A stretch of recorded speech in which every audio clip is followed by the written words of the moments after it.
na an de man kunna ja kan taga cogo do atan do dala Mali ye jamana jolna ye coton na ankara folo ye mais mɔgɔ minnu ye Mali yɛrɛ kɛ jamana folo ye coton na fini t'olu yɛrɛ bolo Mali ka jamana folo a nafa ye jumɛn o tɛ fu ye fɔlɔ wa Mali de bɛ coton sɛnɛ ka coton feere wari min bɛ sɔrɔ o la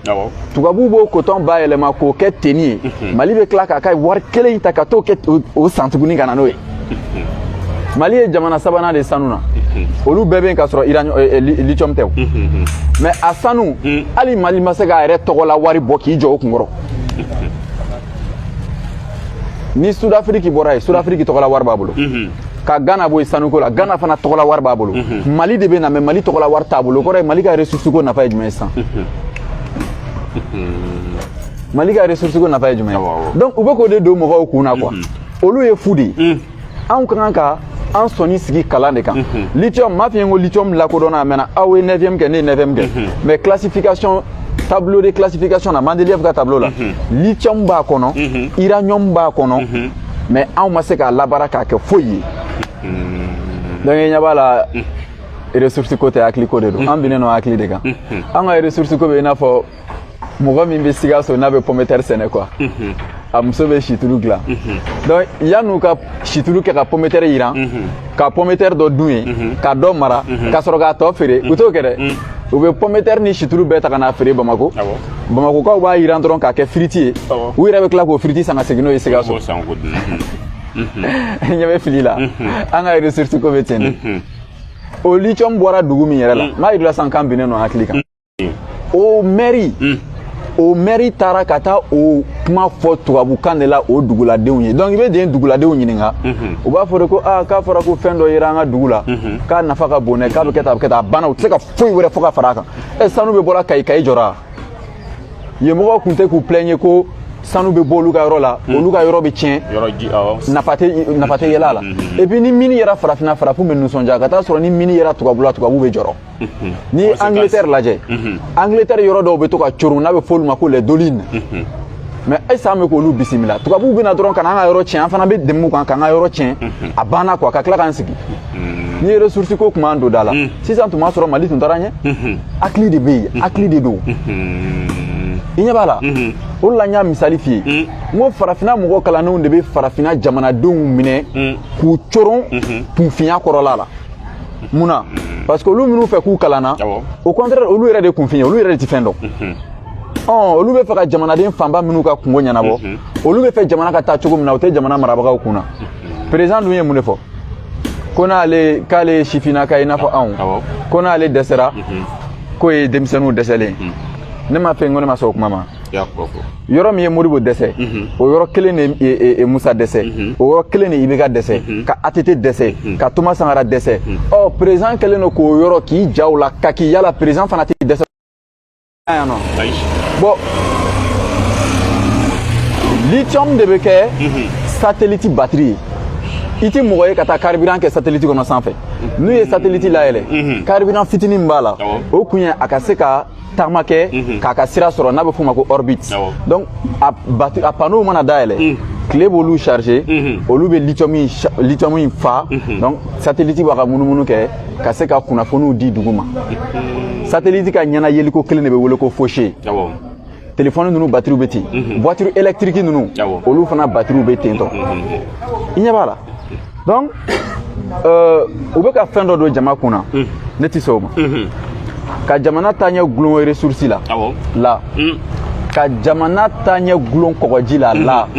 a y'a jateminɛ n'a sɔrɔ dugujukɔrɔ nafolo de tun bɛ jamana la taaɲɛ dugujukɔrɔ nafolo min bɛ Laginɛ bolo min bɛ Mali bolo min bɛ Niger bolo a bɛɛ lajɛlen ka dugukolo nafolo ka ca ni Faransi ta ye a ka ca ni Espagne ta ye mais munna olu jamanaw b'an ɲɛ ressource bɛ Laginɛ ka tɛmɛ Faransi kan mais Faransi bɛ Laginɛ ɲɛ ressource bɛ Mali la ka tɛmɛ Faransi kan mais Maliyɛnw bɛ sa ji la Faransi nɔfɛ munna mɔgɔw k'u yɛrɛ ɲininka a la mun de bɛ na n'a ye donc o kɔrɔ ye ressource tɛ hakili de don parce que lithium tɛ se k'a yɛrɛ kɛ foyi ye ni hakiliman dɔ ma ta k'a kɛ batterie ye. Sanu tɛ se k'a yɛrɛ kɛ foyi ye ni hakiliman dɔ ma ta k'a labaara mansimafɛnw na. i ɲɛ bɛ ko gɛlɛya la donc anw bɛ fɛ ka hakili ka faamuyali k'o bila kɛrɛfɛ k'an sɔnni sigi fɛnw kan fɛn minnu tɛ miiri u tɛ se k'u yɛrɛ kɛ foyi ye o ye gɛlɛyaba de kɔgɔji u bɛ fɛ ka jamana développement gulon kɔgɔji la kɔgɔji tɛ se k'a yɛrɛ kɛ foyi ye ni hakiliman dɔ ma kɔgɔji yɛlɛma o de la kɔsannin na ɲɛɲininiw y'a jira k'a fɔ ni maa min tununa kɔgɔji sanfɛ a ma se i k'i yɛrɛ sɛgɛ yɛrɛ i bɛ bato min kɔnɔ o faga dɔrɔn i k'i dalen to kɔgɔji sanfɛ kɔgɔji yɛrɛ b'i pousser ka t'i bila danga la e ma mobiliw ka volant yan i bɛ mobili dɔw ye u volant bɛ kini fɛ dɔw volant bɛ numan fɛ n'a bɛ tali kɛ courant marin de la ji jukɔrɔla sira ninnu a bɛ tali kɛ olu de la i ɲɛ b'a la donc ni an y'an sɔnni sigi lithium kan Mali de bɛna kɛ jamana fɔlɔ ye farafinna tilebin bolo la min bɛna kɛ lithium bɔ ye mais ni an ma kunnaja a t'an don da la parce que ala ko tɛ dɛ k'a fɔ ko n'ala sɔnna o tɛ dɛ n'an de m'an kunnaja k'an tagacogo dɔrɔn a t'an don da la Mali ye jamana jolinan ye coton na an kɛra fɔlɔ ye mais mɔgɔ minnu ye Mali yɛrɛ kɛ jamana fɔlɔ ye coton na fini t'olu yɛrɛ bolo Mali ka jamana fɔlɔ nafa ye jumɛn ye o tɛ fu ye fɔlɔ wa Mali de bɛ coton sɛnɛ ka coton feere wari min bɛ sɔrɔ o la tubabuw b'o coton bayɛlɛma k'o kɛ tenni ye Mali bɛ tila k'a ka wari kelen in ta ka t'o kɛ o san tuguni ka na n'o ye Mali ye jamana sabanan de sanu na olu bɛɛ bɛ yen ka sɔrɔ lithium tɛ mais a sanu hali Mali ma se k'a yɛrɛ tɔgɔla wari bɔ k'i jɔ o kunkɔrɔ ni Sud-Afrique bɔra yen Sud-Afrique tɔgɔla wari b'a bolo ka Ghana bɔ yen sanuko la Ghana fana tɔgɔla wari b'a bolo Mali de bɛ na mais Mali tɔgɔla wari t'a bolo o kɔrɔ ye Mali ka ressource ko nafa ye jumɛn ye sisan Mali ka ressource ko nafa ye jumɛn ye donc u bɛ k'o de don mɔgɔw kun na quoi olu ye fu de ye anw ka kan ka an sɔnni sigi kalan de kan lithium m'a f'i ye ko lithium lakodɔnna a mɛnna aw ye 9e kɛ ne ye 9e kɛ mais classification tableau de classification na Mendeleev ka tableau la lithium b'a kɔnɔ uranium b'a kɔnɔ mais anw ma se k'a labaara k'a kɛ foyi ye donc i ɲɛ b'a la ressource ko tɛ hakili ko de don an binnen don hakili de kan an ka ressource ko bɛ i n'a fɔ mɔgɔ min bɛ Sikaso n'a bɛ pomme de terre sɛnɛ quoi a muso bɛ situlu dilan donc yan'u ka situlu kɛ ka pomme de terre yiran ka pomme de terre dɔ dun ye ka dɔ mara ka sɔrɔ k'a tɔ feere u t'o kɛ dɛ u bɛ pomme de terre ni situlu bɛɛ ta ka n'a feere Bamako Bamakokaw b'a yiran dɔrɔn k'a kɛ firiti ye u yɛrɛ bɛ tila k'o firiti san ka segin n'o ye Sikaso ɲɛ bɛ fili la an ka ressource ko bɛ ten de o lithium bɔra dugu min yɛrɛ la m'a yirala san kan binnen don hakili kan o mairie taara ka taa o kuma fɔ tubabukan de la o duguladenw ye donc i bɛ den duguladenw ɲininka u b'a fɔ de ko k'a fɔra ko fɛn dɔ yera an ka dugu la k'a nafa ka bon dɛ k'a bɛ kɛ tan a bɛ kɛ tan a banna u tɛ se ka foyi wɛrɛ fɔ ka fara a kan sanu bɛ bɔra Kayi jɔra yen mɔgɔw tun tɛ k'u plaignre ko sanu bɛ bɔ olu ka yɔrɔ la olu ka yɔrɔ bɛ tiɲɛ nafa tɛ yɛlɛ a la et puis ni mini yɛrɛ farafinna farafinw bɛ nisɔndiya ka taa sɔrɔ ni mini yɛrɛ tubabu la tubabuw bɛ jɔrɔ ni ye Angleterre lajɛ Angleterre yɔrɔ dɔw bɛ to ka coron n'a bɛ fɔ olu ma ko les dolines mais est-ce que an bɛ k'olu bisimila tubabuw bɛ na dɔrɔn ka na an ka yɔrɔ tiɲɛ an fana bɛ dɛmɛ u kan k'an ka yɔrɔ tiɲɛ a banna quoi ka tila k'an sigi ni ye ressource ko tun b'an don da la sisan tun b'a sɔrɔ Mali tun taara ɲɛ hakili de bɛ yen hakili de don i ɲɛ b'a la o de la n y'a misali f'i ye n ko farafinna mɔgɔ kalannenw de bɛ farafinna jamanadenw minɛ k'u coron kunfinya kɔrɔla la mun na parce que olu minnu fɛ k'u kalanna au contraire olu yɛrɛ de kunfinya olu yɛrɛ de tɛ fɛn dɔn olu bɛ fɛ ka jamanaden fanba minnu ka kungo ɲɛnabɔ olu bɛ fɛ jamana ka taa cogo min na o tɛ jamana marabagaw kun na président dun ye mun de fɔ ko n'ale k'ale ye sifinnaka i n'a fɔ anw ko n'ale dɛsɛra k'o ye denmisɛnninw dɛsɛlen ne ma fɛn ko ne ma sɔn o kuma ma yɔrɔ min ye Modibo dɛsɛ o yɔrɔ kelen de ye Musa dɛsɛ o yɔrɔ kelen de ye Ibeka dɛsɛ ka ATT dɛsɛ ka Thomas Sankara dɛsɛ président kɛlen don k'o yɔrɔ k'i ja o la ka k'i yala président fana tɛ dɛsɛ wa a bɛ dɛsɛ an ka ɲɔgɔn nɛgɛ to sa an ka tiɲɛ fɔ ɲɔgɔn ye jamana ko la o tɛ ɲɔgɔn sɔn fɔli o Ibeka de y'a ci Ibeka de y'a dilan o tɛ o jamana ko tɛ taa min kɔ an b'o de fɔ ɲɔgɔn ye ni président ma langue fala a bɛ échec ta a bɛ sigi a bɛɛ b'a ye n'i ye fɛn dan n'a ma falen ɲɛna a bɛ falen i kɔ Musa Traoré ye Mali armée sigi sen kan mais Mali armée tilala ka ci Musa Traoré yɛrɛ ɲɛ wagalen ɲɛnɛ ka sɔrɔ a ma sa an bɛ fɛ ka ɲinɛ hakili de kɔ n'an ɲinɛna hakili kɔ dɔrɔn tiɲɛni bɛ kɛ i y'a ye donc u filɛ nin ye u y'a sɛbɛn an ka kan na déjà mun de b'u bali sisan ko constitution faleli ko kuma min bɛ ka fɔ k'a fɔra fo CEDEAO ko k'u k'o don u ka laɲini kɔnɔ parce que CEDEAO mɔgɔw yɛrɛ cɛkɔrɔbaw y'u fara ɲɔgɔn kan ka taa Akara ka taa photo ta dɔrɔn ka segin kumaya la jamana joli ka ko doctoraw b'aw bolo Nana Akufo ninnu ka taa Akara ka taa photo ta ka segin ka carburant jeli fu ka segin ka n'aw sigi jamanadenw kan ka wuli nɔfɛ mais ko farafina mɔgɔ kalannenw quoi u bɛ dusukasi kɛ ka mɔgɔ faga min ninnu ma taa école la olu bɛ fɛ jamana ka jɔ cogo min na min ninnu taara école la olu t'a dɔn k'olu bɛ ka u balimaw de ka hɛrɛ minɛ k'a di tubabuw ma quoi ka sɔrɔ ka sa manamana ko la quoi o ye fili de donc ninnu dugujukɔrɔ nafolo minnu yera hakili de bɛ nin bɛɛ kɛ kosɛbɛ koma ye an k'an jija n'a bɔ yan ka ban a ka bɔ yan a ka bayɛlɛma yan a lajɛ a bɔli la maliyɛnw bɛ baara sɔrɔ a bayɛlɛmali la u bɛ baara sɔrɔ maintenant a bɛ sɔrɔ sisan ka dɔ feere ka dɔ dilan aw yɛrɛ fɛ n'i tɛ dilanni kɛ e ka min ninnu kan ka kɛ dilannikɛla olu bɛ taa chômage la e m'a ye Mali kɔnɔ bitigi yɔrɔ bɛɛ kɛra feerekɛlaw ye donc bɛɛ kɛra commerçant ye aw bɛ ɲɔgɔn ka marché minɛ aw bɛ sɔrɔ ka don somɔgɔw kan ka ɲɔgɔn bon ka sɔrɔ k'a fɔ ko Ala de kitira a la ka sɔrɔ olu ko ninnu tɛ a ma se olu ma yɛrɛ i y'a ye donc an bɛ fili juguba de la hakili yanfan in fɛ donc ko président ka segin tuguni ani Choguel komi ko k'u nana yɛlɛmali de kama u nana wuyangili de kama ka ko kurakuraya ni mɔgɔ t'a f'u ye ne b'a f'u ye u k'an ka kan falen u sɔnn'o ma o don u ma sɔn o ma o don ko in y'o de ye n'o tɛ an b'an si kɛ ressource ko la jama tun tɛ kɔn quoi a labanna mun ma u ye mun kɛ kɔngo la u ma kɔngo filenkolo ci k'a dagakolon ci yan o jama kelen yɛlɛ an fɛ an bɛ ka nisɔndiya n'o ye k'a sɔrɔ a bɛna bɔ ka taa kɔ kan de o ye fu de donc an k'an jija an k'a bɔ ka dɔw bayɛlɛma yan u filɛ nin ye u ye siman dilan usine sigiliko kuma u y'o mɛn Faransi kumana la est ce que Faransi ko ka usine tɛ sigi ko parce que an y'ale ka drapeau jeni o de la ne ko n k'u bɛ